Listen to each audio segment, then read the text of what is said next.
By the year 1800, Britain was no longer just a kingdom. It was becoming the engine of a growing global machine. Ships crossed oceans like blood vessels. Factories roared like iron hearts.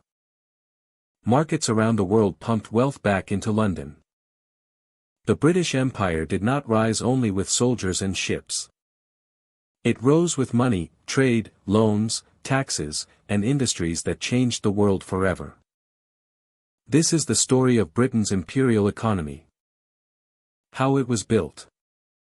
How it ruled. And what price the world paid for it. Hello and welcome. I hope you are having a peaceful moment today.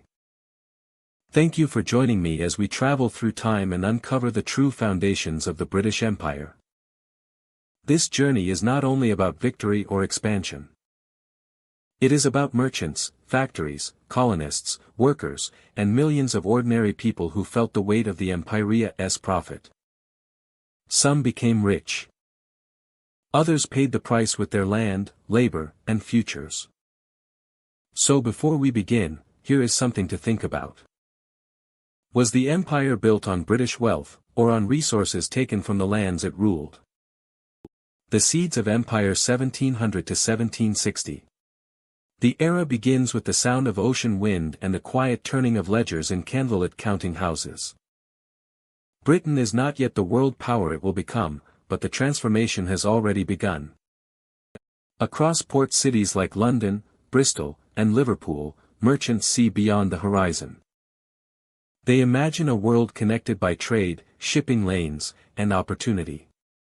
The seeds of empire are planted not only with soldiers and ships, but with contracts, taxes, and financial planning that reshaped the nation's ambitions. In the early 1700s, the country prepares for expansion. Taxes rise to fund a navy capable of defending trade routes across the Atlantic and beyond. Cannon foundries burn as craftsmen fuel the machinery of maritime power. Each ship launched is more than wood and canvas. It is a promise of protection for merchants who risk their fortunes on voyages that stretch toward unfamiliar ports and new markets. The Bank of England, founded in 1694, becomes a cornerstone of this new world. Issues that feed investment into overseas ventures. Money becomes fluid, carried not just in chests of coin but in bills, credit, and financial agreements that allow ordinary currency to influence extraordinary distances.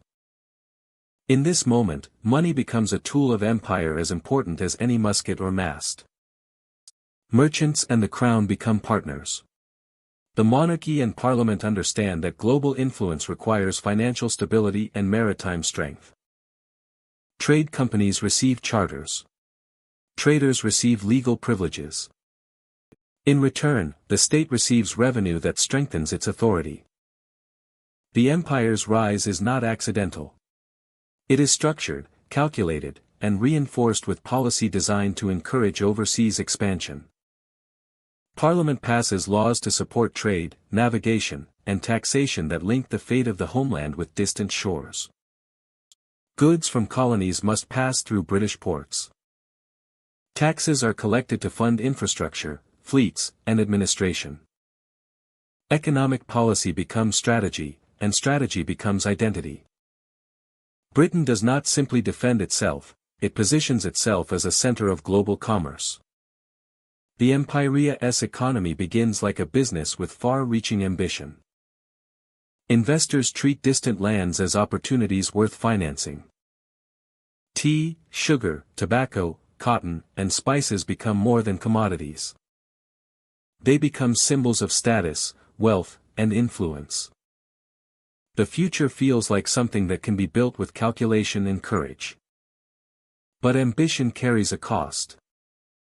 Ordinary workers feel the pressure before the profits arrive. Food prices shift with the cost of war and trade. Taxes fall on farmers, artisans, and laborers, who rarely benefit directly from overseas wealth. Shipbuilders sweat in crowded yards. Dockworkers carry cargo from incoming vessels. They work not for promises of global influence, but for wages that must stretch to feed their families. The seeds of empire are planted in soil cultivated by both opportunity and struggle. As the decades pass, trade grows and tension grows with it. Rival European powers compete for influence across oceans. Britannia's naval strength becomes more than a symbol. It becomes a shield around its supply lines and trading stations. Forts rise near key ports. Trading companies establish footholds in regions that will eventually become central to the Imperial's expansion. Diplomats negotiate treaties. Merchants negotiate prices. Soldiers and sailors enforce the agreements when words fail. Every journey across the sea carries risk. Storms threaten cargo. Rival fleets threaten routes. Disease threatens crews. Yet the promise remains stronger than the fear. More ships depart each year, and more return with goods that feed demand at home. Markets expand. Warehouses fill. London grows into a commercial capital that reflects the wealth of places most of its citizens will never see. By the mid-1700s, the foundation of empire is firmly in place. It is built on loans, taxes, policies, and partnerships that tie together monarchy, business, and military force. It is supported by farmers, miners, dockworkers, sailors, and clerks, whose labor keeps the wheels turning. It is advanced by those who see the world not as a collection of borders, but as a network of routes waiting to be connected. The seeds planted in this era will shape the future. They will influence wars, treaties, and alliances. They will drive the creation of laws and institutions that survive long after the people who wrote them are gone. They will lead to expansion on a scale no one in 1700 could fully predict. The empire will grow beyond imagination, and with growth will come new challenges, responsibilities, and consequences. By 1760, the transformation is unmistakable. Britain has not yet reached the height of its power, but the direction is clear. The country stands on the edge of a turning point, prepared to step from ambition into action. The Navy guards the routes. The policies support the mission. The seeds of empire have taken root. The world is changing, and Britain is preparing to change with it. In 1756, Britain entered the 7 Years' War believing it would be a struggle for balance in Europe. Few imagined it would become a turning point in global history. By the time the conflict ended in 1763, Britain stood victorious, holding new territories across the world. Ports in North America, islands in the Caribbean, and expanding trading rights in India formed the foundation of a rising empire. But the victory that reshaped the map also transformed the treasury. Wealth and debt rose together, forming a partnership that would define the decades that followed. The war spread across continents like a storm. In North America, forts changed hands as armies pushed through forests and river valleys. In the Caribbean, sugar islands became symbols of wealth, their plantations and harbors fought over as fiercely as any fortress. In India, trading companies expanded influence with both negotiation and force, building networks that tied commerce to military power. Every battlefield had an economic purpose. Every strategy reached beyond territory toward profit. The cost of winning those battles was immense. War fleets demanded shipbuilders, carpenters, ropes, and gunpowder in quantities the state had never purchased before. Armies required food, uniforms, weapons, and pay. The treasury issued loans that grew into chains of debt, linking merchants, banks, and the government. New markets, new trade routes, and new resources would repay the expense. Victory in 1763 brought confirmation of that belief. The Treaty of Paris handed Britain control of strategic locations across the world. Canada passed into British hands, opening the St. Lawrence River and the rich interior of North America. Caribbean islands produced sugar that fed European demand and generated profits that spread through merchant networks. In India, British trading interests expanded, creating opportunities for revenue through commerce and taxation. The empire grew not only in land, but in the economic arteries that carried wealth back to London. In the coffee houses and counting rooms of the capital, optimism replaced fear. Economists argued that empire would pay for itself. Some believed that trade could sustain military strength. Others imagined a future where Britain became the commercial center of the world. Investments flowed into shipping, plantations, and overseas ventures. The dream of global prosperity seemed within reach, built on the confidence of victory and the promise of markets still developing. Yet the cost of that prosperity was uneven.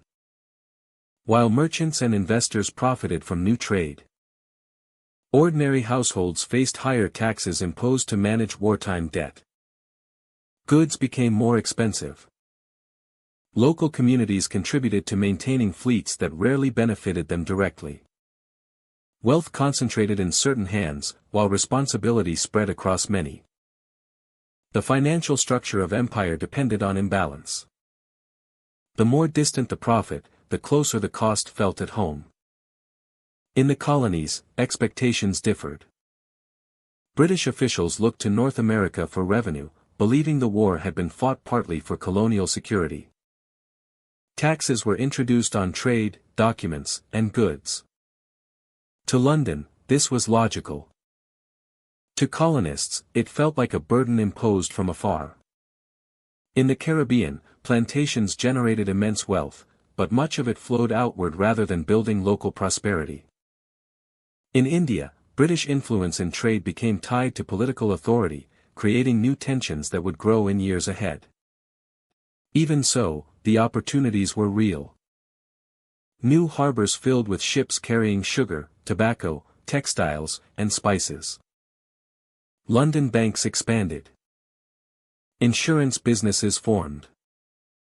Manufacturing increased to supply tools and goods for overseas markets.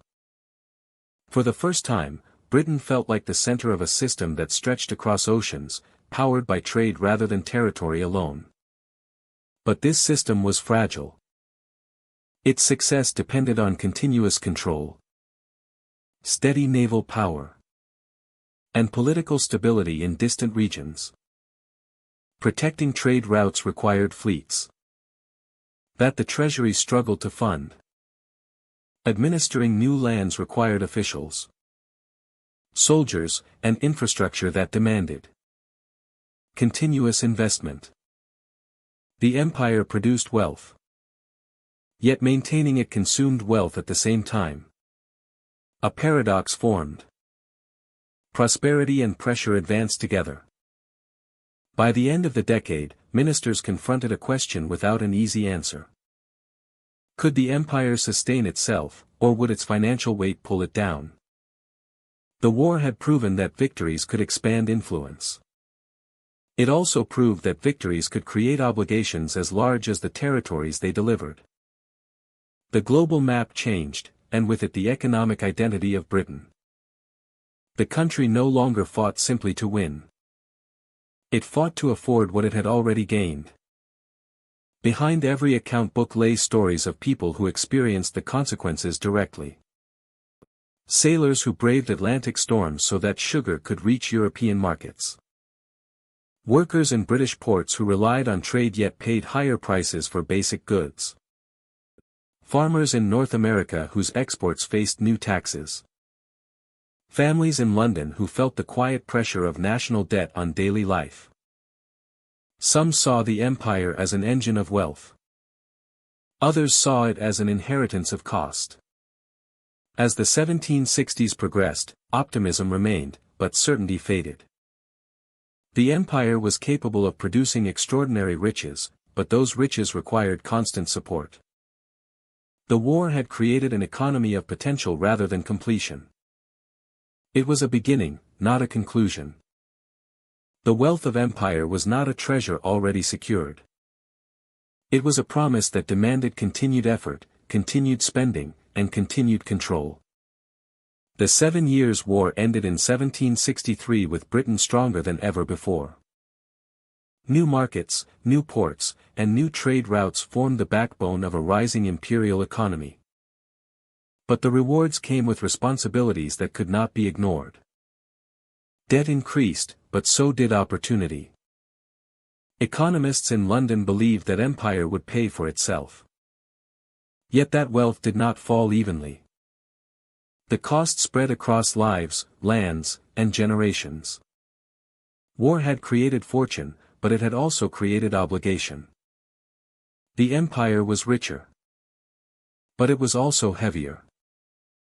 Victory opened the door to prosperity. It also ensured that the bill for that prosperity would never fully disappear. In 1757, on the humid plains of Bengal, a quiet transformation began. The Battle of Plassey was brief. But its consequences stretched across continents. What happened there was not only a military shift, but a financial one. The East India Company emerged with more than a victory. It emerged with access to wealth, administration, and the levers of revenue. That would fuel something far larger than a single battle.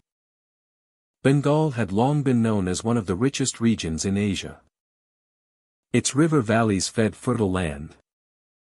Markets buzzed with merchants trading silk, muslin, saltpetre, rice, and spices. Ships from distant shores arrived not just for goods, but for the opportunity that prosperity promised.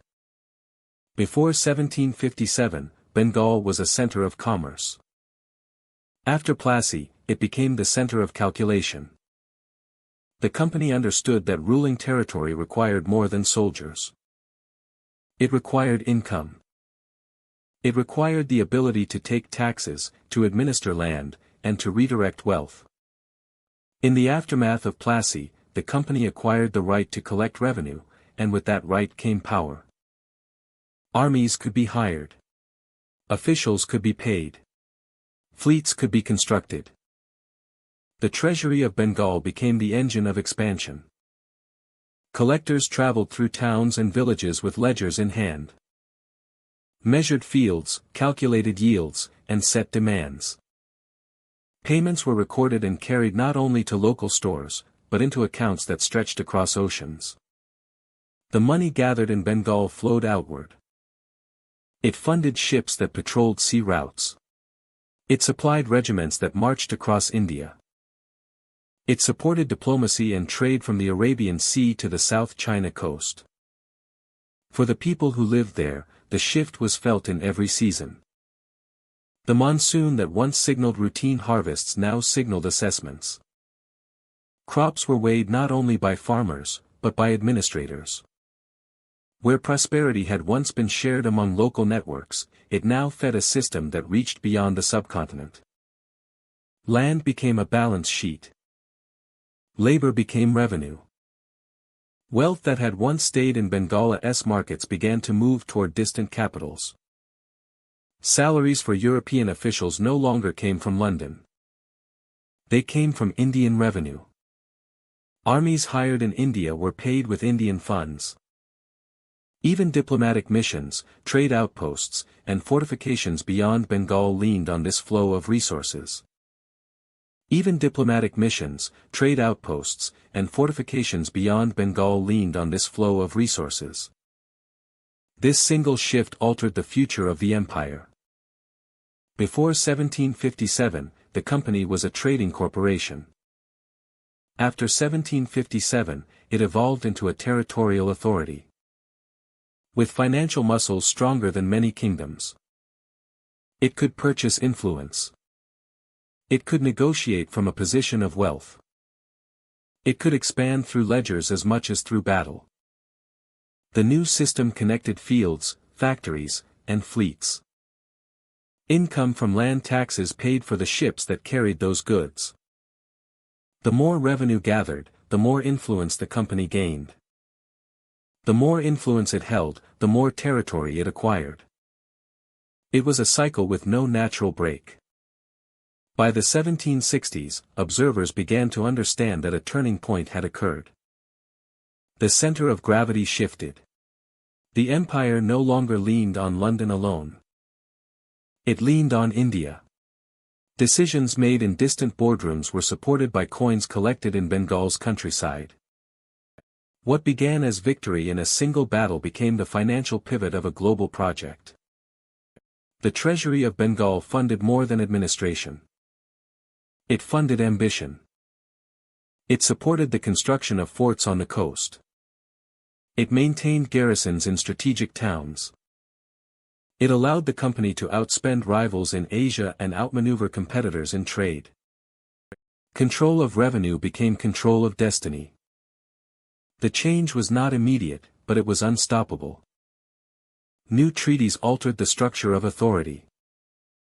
Local rulers signed agreements that shifted power from palaces to offices. It required the confidence of banks and the obedience of bookkeepers. The battlefield had moved to the registry. For Britain, the advantages were clear. Money raised in Bengal reduced pressure on the treasury at home. Trade expanded with fewer costs to the crown.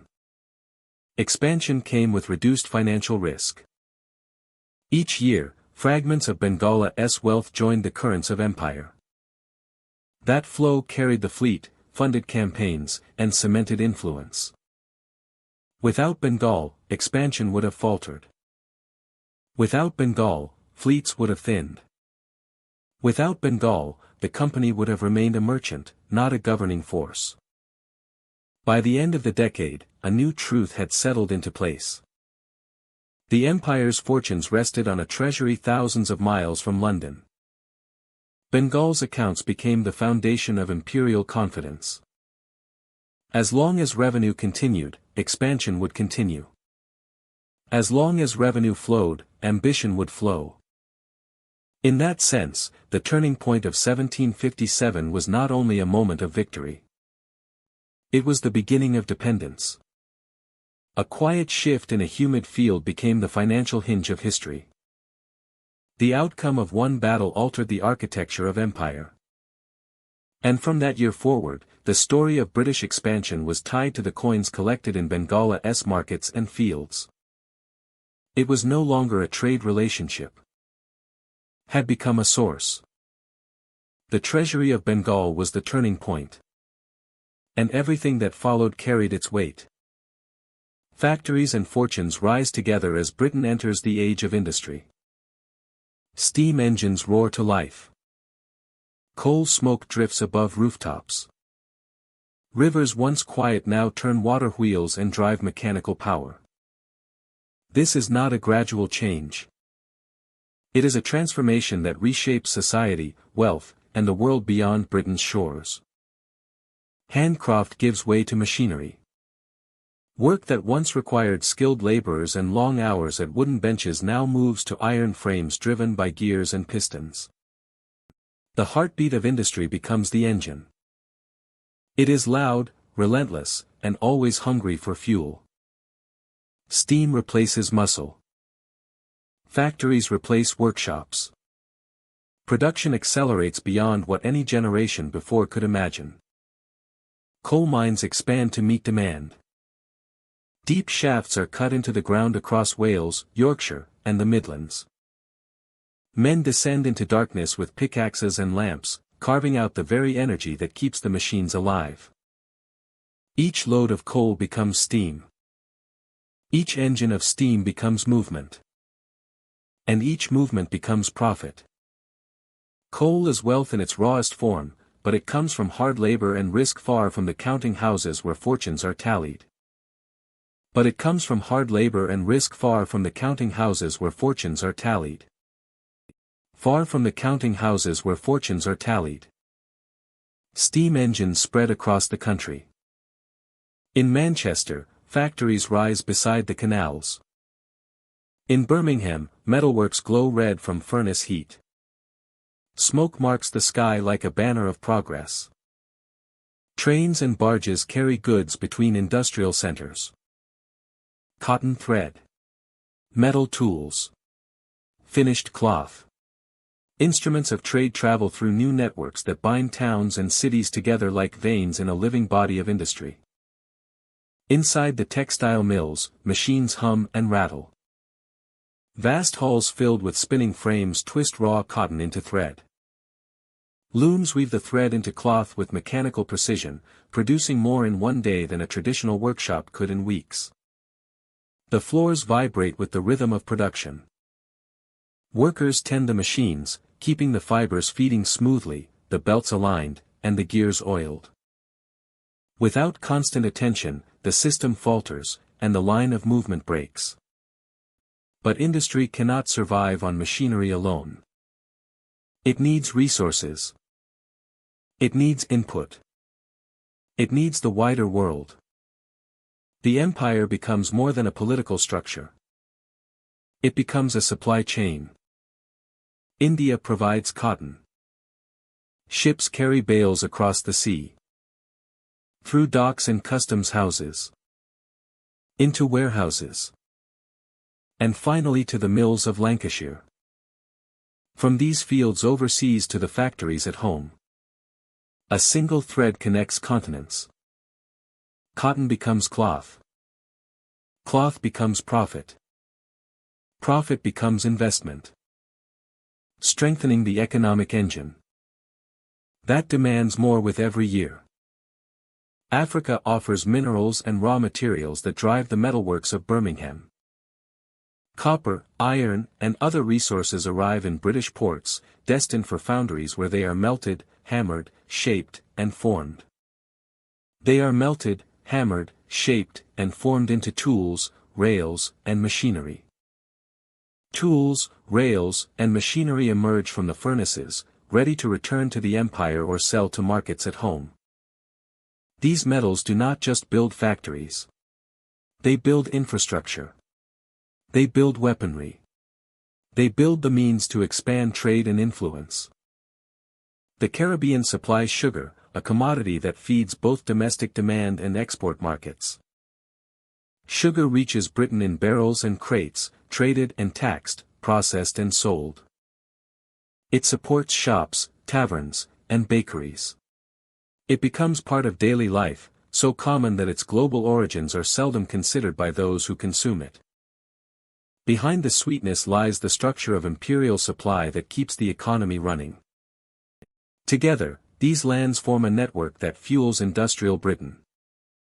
Factories in Manchester and Birmingham depend on the flow of resources from distant territories.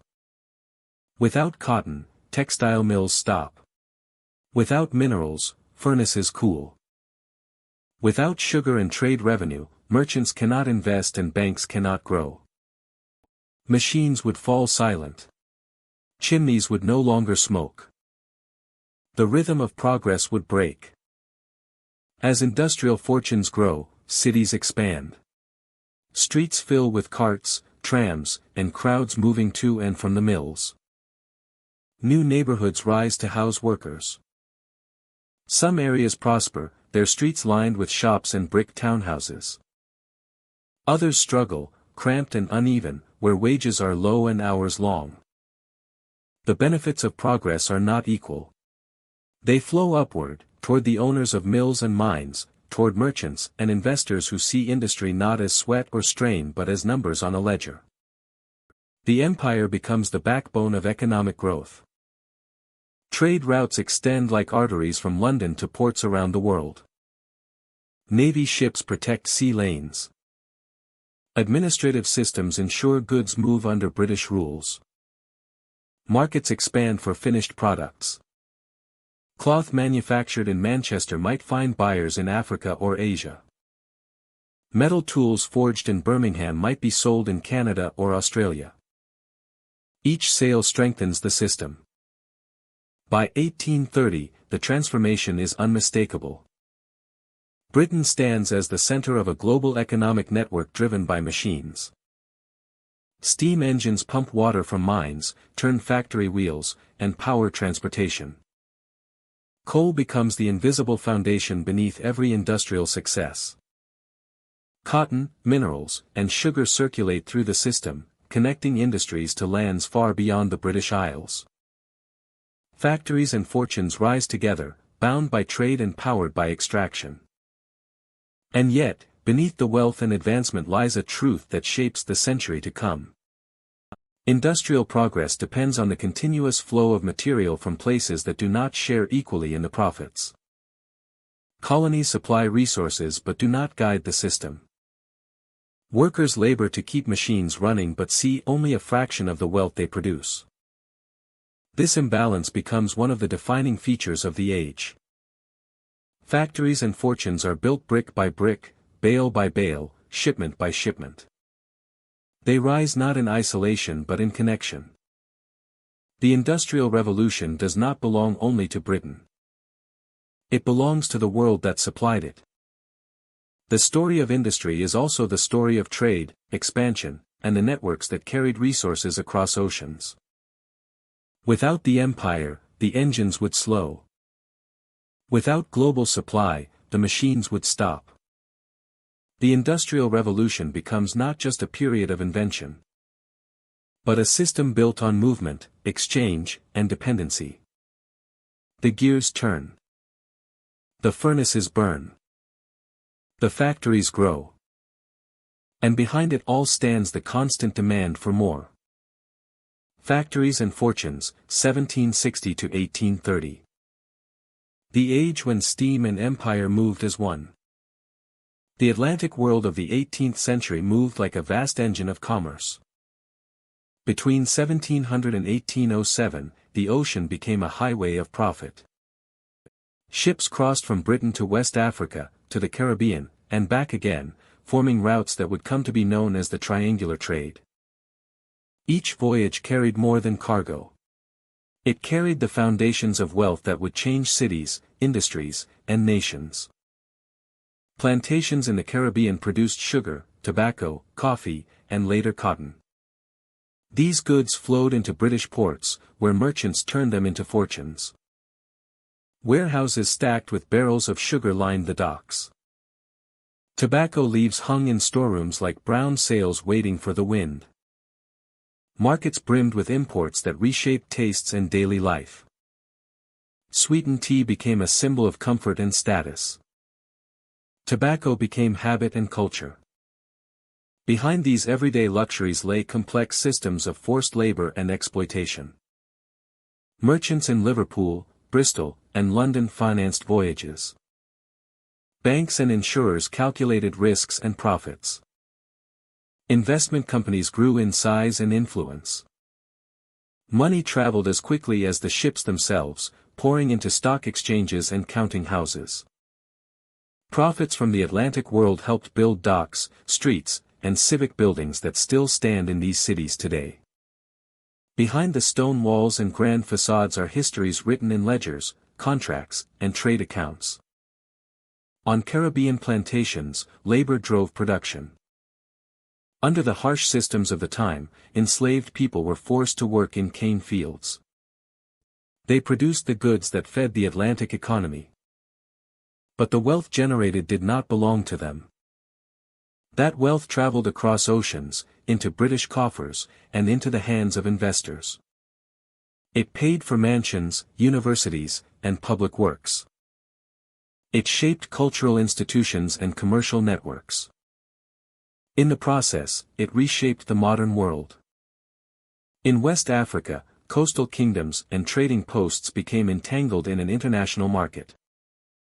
European traders negotiated with local rulers, exchanging manufactured goods for human lives. These exchanges destabilized some regions and enriched others, helping powerful states rise while others fractured.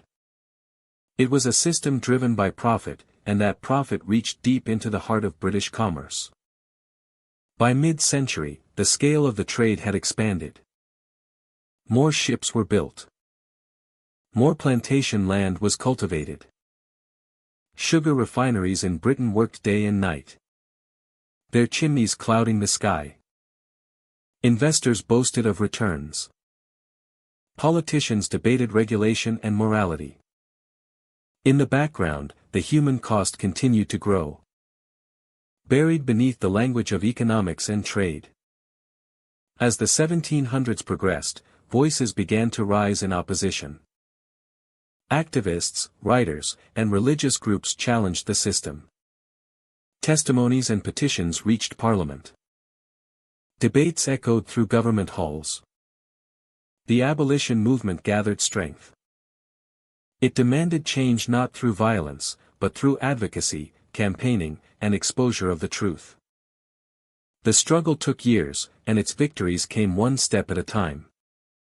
In 1807, Britain outlawed the transatlantic slave trade. This marked a turning point in policy and law. The foundations of banks, in the fortunes of merchant families. It was embedded in the architecture of port cities. Across the Caribbean, the system did not immediately end. The plantation model remained in place. It took until 1833 for slavery itself to be abolished across the British Empire. And even then, changes came slowly. Freed people sought wages, land, security, and autonomy. The transition to freedom brought new challenges. Plantation owners received compensation for the loss of their labor force. The formerly enslaved did not receive equivalent support. Their path forward required endurance, resilience, and community effort. Meanwhile in Britain, the commercial legacy continued. Cities expanded. Banks grew stronger. The earlier prophets of the Atlantic world had provided fuel for the engines of the Industrial Revolution. Mills, mines, and factories rose, funded partly by earlier wealth. The new age of steam and iron carried traces of the age of sugar and tobacco. Walking through Liverpool or Bristol today, the past is visible in stone and brick. Street names, public buildings, and waterfronts whisper history. Museums hold artifacts and records. Archives preserve letters and accounts. These reminders show how deeply the Atlantic economy shaped modern Britain. The legacy exists in both progress and consequence, in both prosperity and memory. The story of the Atlantic trade is not a single narrative of gain or loss. It is a mixture of wealth and suffering, ambition and injustice, growth and cost. It shaped identities on both sides of the ocean. It changed families, nations, and cultures. It built connections between continents that still exist, for better and worse. By the time the trade was abolished, the world had already been reshaped. The global economy that followed carried echoes of what came before. Modern finance, international shipping, and global commodities can trace parts of their lineage back to those 18th-century routes. The past did not disappear. It became part of the structure beneath the present. The Atlantic world generated enormous wealth before 1807. That wealth built cities and systems that still stand. The cost of that wealth can be seen not only in history books, but in the very shape of the modern world. The story continues, not as a celebration or condemnation alone, but as an understanding. A recognition that prosperity and suffering were bound together in the foundations of Atlantic trade. The slave economy ended in law, but its impact remains in memory, in inheritance, and in the architecture of nations. Queen Victoria's Economic Crown 1837 to 1901. The age begins with the toll of industry and the distant hum of steam. Britain stands at the center of a world it is shaping through trade, finance, and infrastructure. Under Queen Victoria's rule, the empire becomes more than territory. It becomes a network of commerce, built not only on soldiers and governors, but on railway lines, shipping lanes, and telegraph cables that bind continents to Londona's financial pulse. Railways stretch across India and Africa and cut through forests, mountains, and plains. They arrive like promises of progress, but their purpose is economic. Trains are timed to carry cotton, tea, minerals, and grain toward ports where ships wait to take them away. These lines are not built to connect villages or strengthen local trade. They lead outward toward the empire's markets, not inward toward the needs of the people who live alongside them. Stations rise like checkpoints of imperial intention, linking distant lands to a single hub of commerce across the sea. Telegraph wires follow the same pattern. They cross oceans, deserts, and coastlines, sinking into the seabed and emerging in cable stations. Built for communication that travels at the speed of empire. Messages race from London to India in minutes, telling companies when to buy, sell, raise prices, or redirect ships. These cables do not exist to share knowledge freely or connect families across borders. They are arteries of command, reinforcing economic decisions that shape daily life in places far from the decision makers. Markets open, and the consequences ripple outward. Local industries begin to decline as imported goods arrive in warehouses and shops. In India, weavers who once supplied local demand face competition they never asked for. British textiles, woven on industrial looms powered by coal and steam, flood the markets. Cloth made thousands of miles away sells for less than fabric crafted by hand. Workshops fall silent. The rhythm of production changes from local craft to imported abundance. Jobs disappear, not because skill is lacking, but because the world has been rewritten around new economic rules. Across Africa, similar patterns emerge. Railways connect mines, farms, and export centers to coastal ports. Local economies shift from regional trade to global supply. Crops once grown for community needs are redirected toward markets overseas. Minerals that lay undisturbed for generations are extracted on industrial scales. The empire sees resources. Investors see opportunity. Villages and towns see transformation that arrives faster than adaptation can keep pace. Imports rise as exports flow outward. Manufactured goods from Britain fill markets in colonies, from textiles to tools to household items. They arrive polished, standardized, and priced to compete. Dependence grows quietly, one shipment at a time. As local production falters, buying replaces making. The structure of daily life changes. Communities that once relied on their own skills begin to rely on distant factories. Economies that once stood independently lean into the empire for support, intentionally or not. Profit gathers in London. It concentrates in banks, in trading houses, in the offices of companies, whose shareholders never see the places that fuel their success. Global trade enriches a small circle of financiers, merchants, and industrial magnates. Newspapers praise prosperity. Maps in boardrooms are marked with routes and supply chains.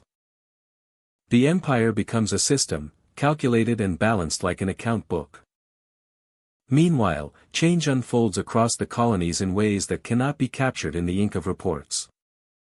Cultural traditions begin to shift as economic systems redirect how people live and work.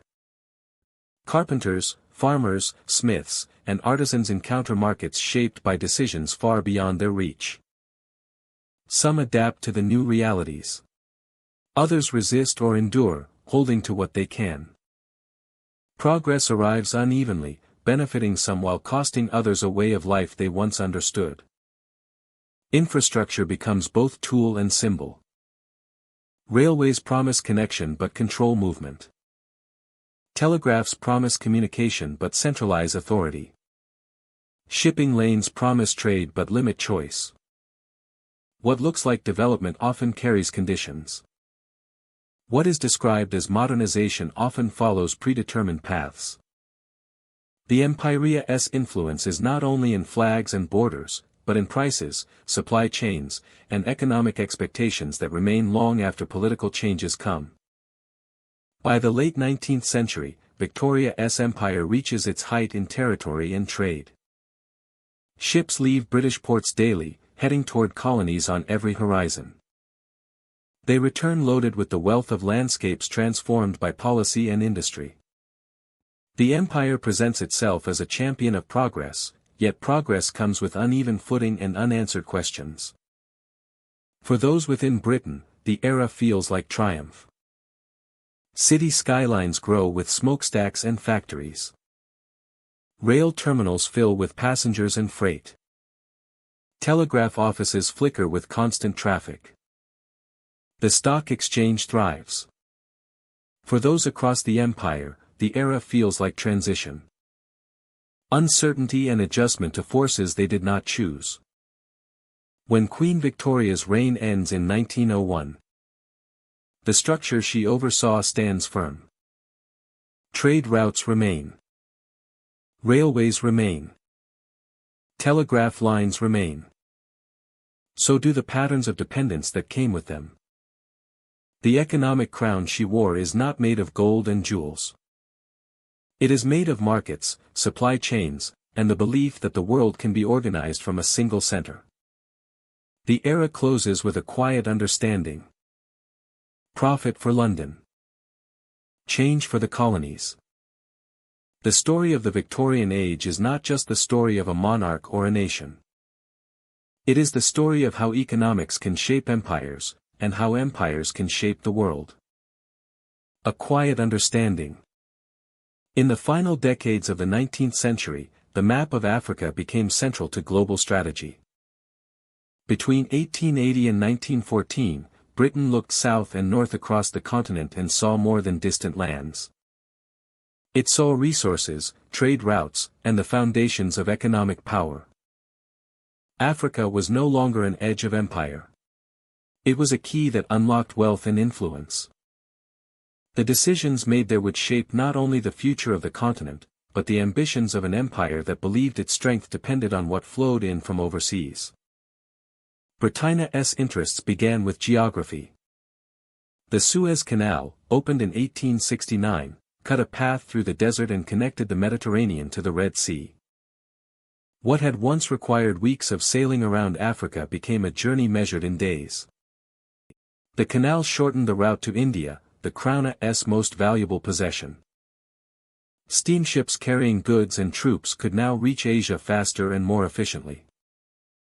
Control of the canal meant control of time itself, and time meant money. In 1882, Britain occupied Egypt to protect that route. It was presented as strategy, but the motive ran deeper. Behind every military decision laid the pressure of economics. Lay the pressure of economics. Behind every military decision laid the pressure of economics. Lay the pressure of economics. Behind every military decision laid the pressure of economics. Lay the pressure of economics. Behind every military decision laid the pressure of economics. Lay the pressure of economics.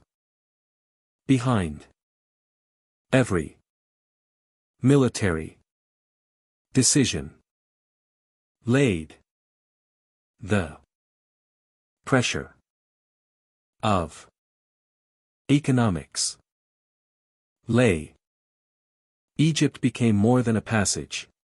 It became a marketplace. Cotton grown along the Nile fed British factories, turning agriculture into industry. Banks in London managed loans that tied Egypt's finances to imperial interests. Administrators arrived to oversee trade and infrastructure. The occupation ensured that the canal and the economy around it remained secure. Without Egypt, the Empyrea's lines of communication weakened. With it, those lines strengthened into arteries of commerce stretching across continents.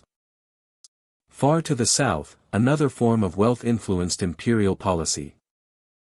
Gold and diamonds were discovered in South Africa, drawing investors, prospectors, and officials. Mines required railways, ports, and capital.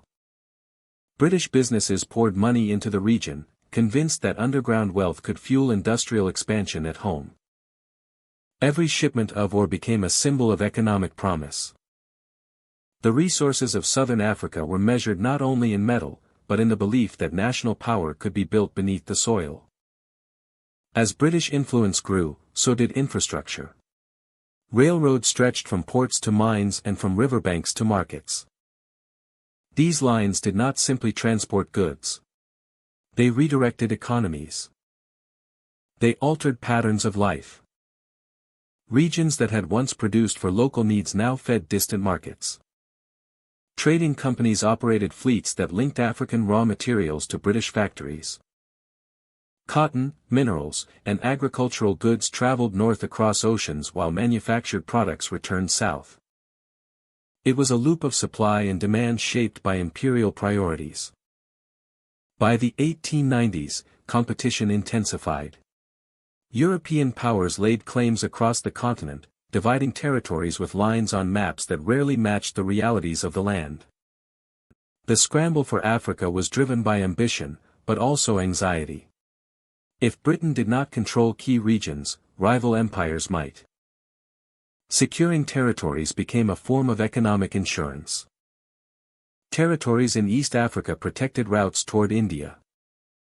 South Africa offered the mineral wealth that industrial growth demanded. The continent became a network of interests, each connected to the financial heartbeat of London.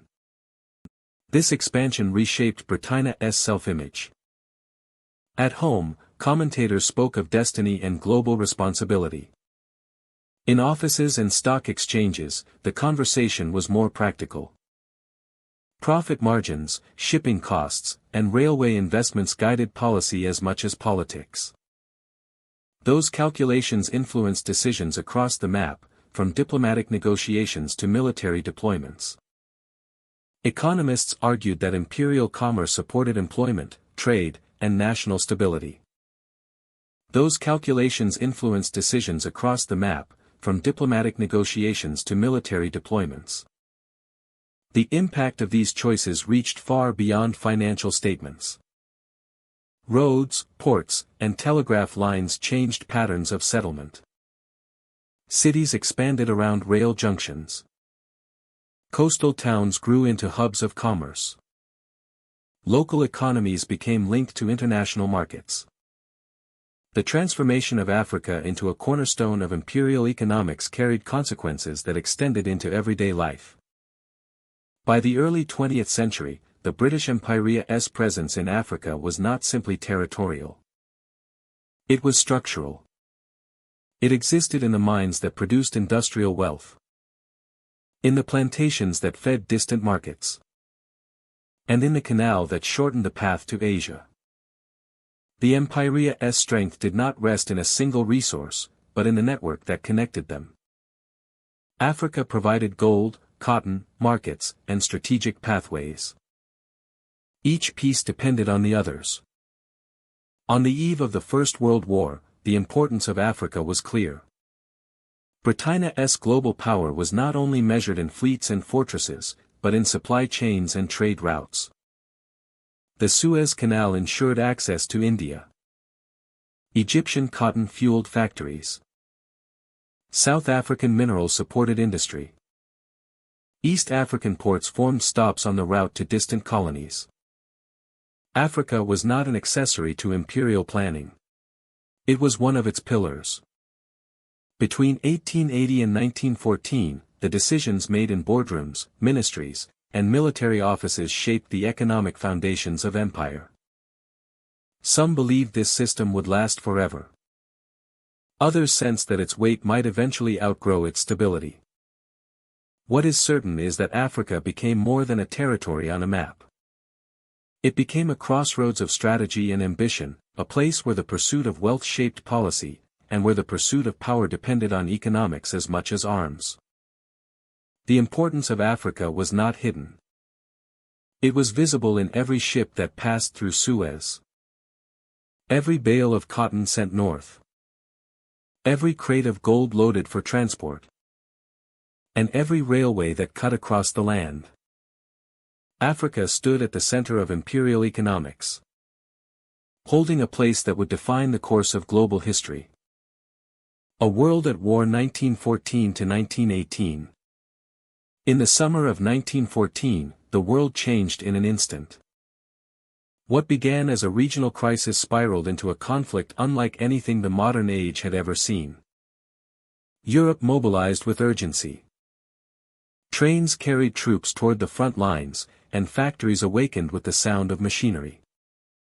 As the war expanded, the British Empire faced a challenge that would test every resource it possessed. To survive, the Empire's economy transformed into something new. Across the empire, the call for support spread quickly. India contributed financial reserves and commercial strength, helping to stabilize the cost of war. Its textile mills produced cloth for uniforms.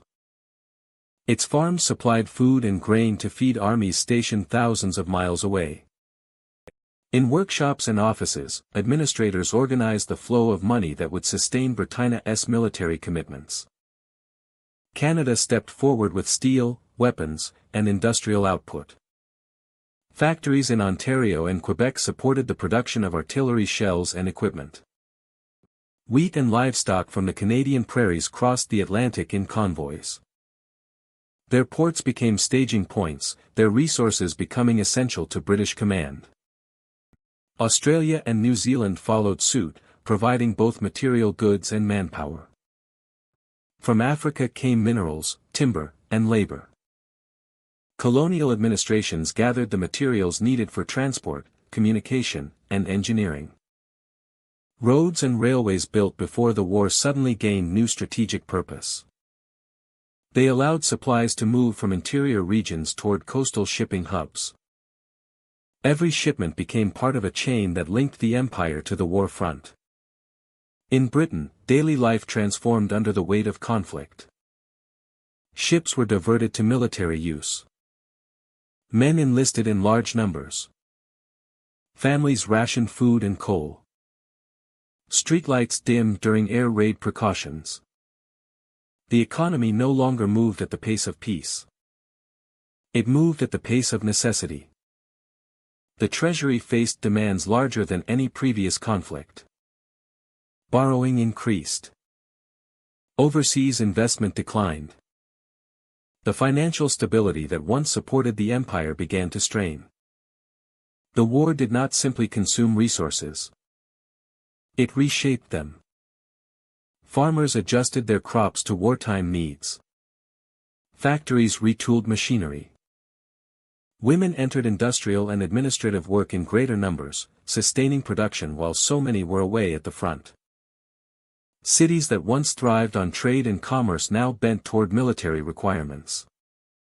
Rail networks that once carried passengers now carried ammunition, food, and medical supplies. Battles across Europe demanded everything the empire could provide. In France and Belgium, trenches scarred the landscape and stretched for miles. Troops relied on constant streams of equipment and food to survive the stalemate. The cost of every advance was counted not only in losses, but in pounds, ships, and supplies. The industrial age made warfare vast, and that vastness required relentless support. By 1916, the financial pressure deepened. Britain sold foreign assets to sustain spending. Loans were negotiated with allies. Gold reserves diminished. Each year of war amplified the strain. The empire endured because its resources extended far beyond the British Isles. Shipments from overseas reached British ports. Goods from colonies arrived in warehouses and supply depots. The home front lived with constant reminders of the conflict. Posters encouraged rationing. Newspapers printed lists of casualties. Factories expanded and worked continuously. Even civilians who never saw the battlefield felt the war's presence in their routines. Scarcity, duty, and uncertainty formed the rhythm of daily life. When the conflict finally reached its end in 1918, the relief was immense. Celebrations erupted across cities. Streets filled with crowds and sound. But joy could not erase what had been lost. The victory had come at a staggering cost. Millions were dead or wounded. Landscapes had been altered. Economies were drained. The empire remained intact, but the war had exposed its weaknesses. Britain emerged among the victors, yet the treasury carried an enormous burden. War debts reached unprecedented levels. Borrowed funds had to be repaid. Investments once scattered across global markets were gone. The pound weakened. The empire that once operated with financial confidence now needed to rebuild its own economic foundations. The colonies, too, felt the effects of the war. Their resources had fed the conflict, and their contributions had changed expectations. Some regions began to seek new political futures. They had participated in a global struggle, and the experience reshaped their relationships with Britain. The war had bound the empire together, but it had also set the stage for gradual change.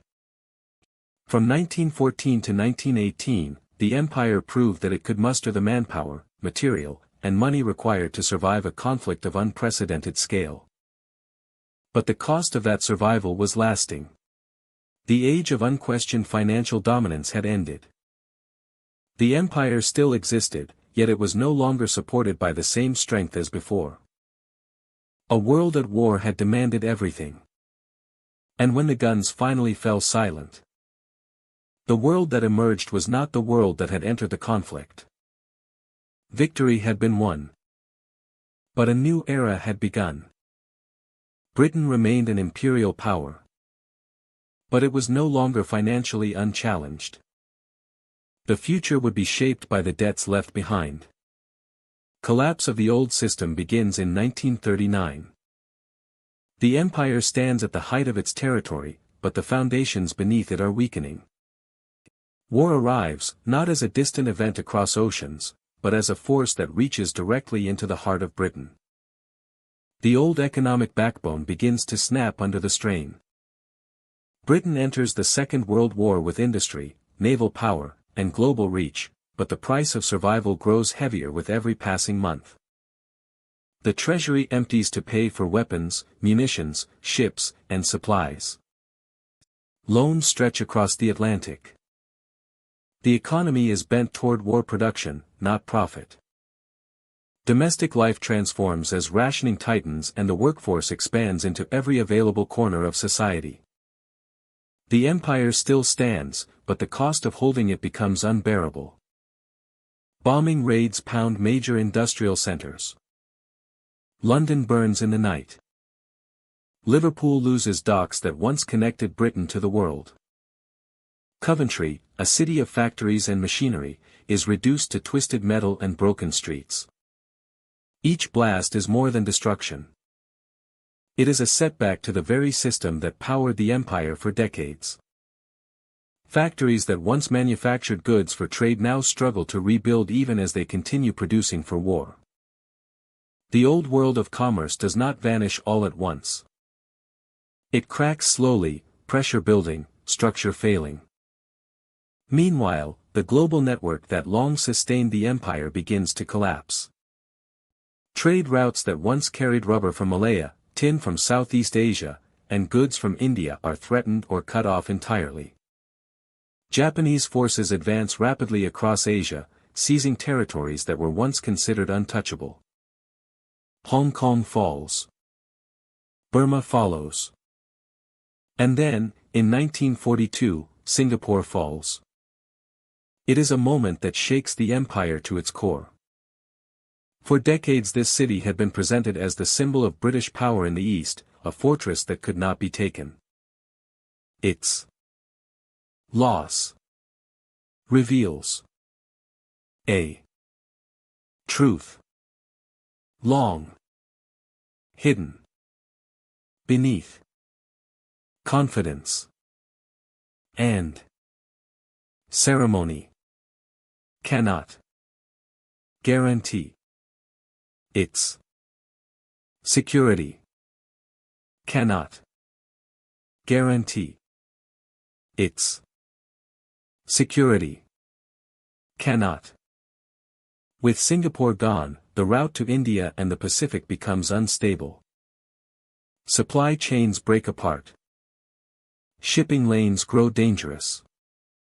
Every convoy that sails across the ocean faces the threat of submarine attacks or enemy aircraft. Britain must choose carefully what resources to protect and what territories to defend.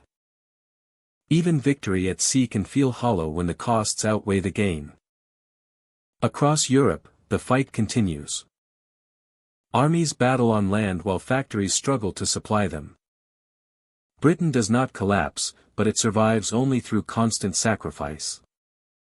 Coal miners dig deeper to fuel production. Steelworkers labor in furnaces to repair destroyed equipment. Farmers push fields to their limits to feed a population under rationing. It is a national effort on a scale never seen before. The empire no longer feels like a structure of wealth. It feels like a burden that demands more than it returns. By 1944, the tide of the war begins to turn. Allied armies move forward. Factories recover. Supply production increases. But even as the path to victory appears, the empire that began the war is not the empire that will end it. Economically, Britain is changed. Politically, the world is shifting. The United States and the Soviet Union dominate the international stage. The age of European empires begins to fade. When peace finally arrives in 1945, it does not bring certainty. Streets are quiet, but the scars remain. British cities must be rebuilt. Railroads need repair. Ports need reconstruction. Military expenses have shattered national finances. Loans taken to survive the war now shape the future, and financial independence slips away under the weight of debt. The empire has victory, but not stability. The old system cannot return. In colonies around the world, expectations change. People who fought for the empire now question their place within it. Soldiers return home with new ideas and demands. Voices rise for self-determination. Movements for independence begin to grow. The war has altered relationships, opening a door that cannot be closed again. The empire can no longer rule by assumption. It must justify its presence, and increasingly, it cannot. The destruction of war becomes the turning point. It does not end the empire overnight, but it exposes its limits. Britain can no longer fund global administration with ease. It can no longer maintain every military base or trade network by force. Choices must be made. Priorities must change. Territory begins to slip away, not from defeat alone, but from the weight of maintaining power that no longer has an economic engine behind it. The collapse of the old system is not a single moment. It is a process that begins with bombs falling on British cities, continues with the loss of strongholds in Asia, and ends with victory purchased at too high a cost. The world that emerges in 1945 is unfamiliar. The map still shows the empire. But the reality behind it has shifted. The strength of yesterday no longer guarantees the strength of tomorrow. The empire survives the war, but survival is not triumph. But survival marks the beginning of a different struggle. One in which Britain must learn to adapt, to rebuild. To rebuild, and to let go of the structure that once defined it. The collapse of the old system is complete. Not with surrender, but with the recognition that the past can no longer sustain the future. By 1945, the guns fall silent. The flags still fly. But the foundations have cracked beyond repair. The empire has victory, but not stability. End of Empire, Echoes of Wealth 1947 to 1997 begins with the sound of departing footsteps. In 1947, the map of the world changed. India became independent. The British Empire lost its largest possession. Crowds gathered in streets. Across Africa, Asia, and the Caribbean, independence movements surged forward. Ghana, Kenya, Malaysia, Jamaica, Nigeria, Singapore, and many more nations emerge into sovereignty. Some transitions were peaceful, while others came with tension. Old structures are dismantled, and new governments learn to stand and speak for themselves. Britain steps back, but not entirely. Trade agreements, military ties, and financial systems keep lines of influence alive. The world that formed after 1947 was not the same world that had existed before. British control diminished, but its footprint did not vanish. Railways built for extraction still carried passengers. Legal systems modeled on Westminster still governed courts. Currencies pegged to sterling-shaped markets. Even the English language, once a tool of administration, evolved into a global bridge between nations. Britain itself felt the shift. Factories that once processed goods from across the empire slowed. Cities that had relied on imperial trade redefined their purpose. Taxes that supported distant garrisons and foreign administration were redirected toward rebuilding at home. A welfare state emerged. Healthcare systems expanded. The priorities of the empire gave way to the priorities of a nation rediscovering itself. The loss of empire did not bring an immediate collapse. Instead, it brought adaptation. Britain formed new partnerships. The Commonwealth replaced the empire, offering diplomacy instead of dominance. Old colonies became trading partners. Former subjects became citizens of independent states. Migration reshaped the streets of Birmingham, London, Manchester, and Leicester. Voices and cultures from former colonies became part of the British identity. Meanwhile, nations that gained independence faced their own challenges. Some inherited railways and ports but lacked resources to modernize them. Others inherited debts, disrupted borders, or unequal economies. Leaders worked to rebuild industries previously oriented toward imperial demand. Some turned to agriculture. Others embraced manufacturing and global trade. Each path was different, but every path was influenced by what came before. By the 1960s, the empire had become memory, but the economic shadow remained. Sterling zones connected markets. London, once capital of an empire, became a financial hub. Ships still crossed the oceans. The shape of the world economy bore the imprint of its past. In the 1970s, Britain entered a period of uncertainty. Industrial decline and shifting alliances forced political decisions. The empire was gone, but its legacy shaped negotiations with Europe, with America, and with the Commonwealth. For former colonies, the stakes were just as high. Some prospered through resource exports and trade networks. Others faced instability, much of it rooted in borders drawn without regard for history or culture.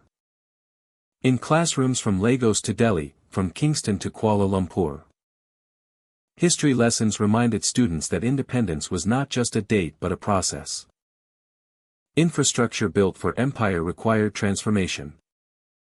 Economies shaped for extraction needed reinvention. Language, law, and diplomacy had to be reclaimed and repurposed. By the 1980s, a new world economy had emerged. Currencies fluctuated in international markets. Some nations grew wealthy. The empire no longer existed on maps. But its commercial aftershocks influenced everything. From shipping routes to school curricula. The end of empire had reshaped the modern world. More quietly than any army ever could. And then came 1997. Hong Kong was returned to China under an agreement meant to preserve systems and rights. Rain fell as flags changed. The ceremony was solemn, almost symbolic in its simplicity. It was the last major transfer of territory. The end of empire became official not with a collapse but with a handover, with pens on documents and ships anchored offshore. The age that began centuries earlier closed with calm formality. But even after the handover, the echoes of wealth remained. Trade laws, central banking systems, shipping corridors, and international courts carried traces of imperial structure. Cities across the world still displayed colonial architecture. Parliamentary buildings resembled those in London. The English language remained a tool for business, technology, and science. The empire ended. Its economic shadow did not. It remained in the way currencies align. In the routes airplanes take across oceans. In the institutions that arbitrate agreements between nations. In the museums and archives that preserve records. In the tension and cooperation between countries that were once bound by command rather than consent. Historia's legacy is not always visible at first glance. Sometimes it is found in the paperwork of banks. Sometimes it is found in the design of railways. Or the way nations negotiate. Sometimes it is found in pride. Sometimes in pain. Always in memory. The years from 1947 to 1997 formed a bridge between empire and globalization. They turned forced connection into optional cooperation, even when the balance remained uneven. They closed one chapter and opened another. The British Empire left the world stage. The structures it built stayed behind. The empire ended. Its influence remained. Its economic shadow still reaches across the world. Thank you for watching and listening. The story of Britannia's imperial economy reminds us that power is never free. It is earned, taken, invested, borrowed, and paid for by many hands across many lands. The empire is gone. But its economic traces remain. In the world we live in today. Until next time. Stay curious, stay thoughtful, and take care.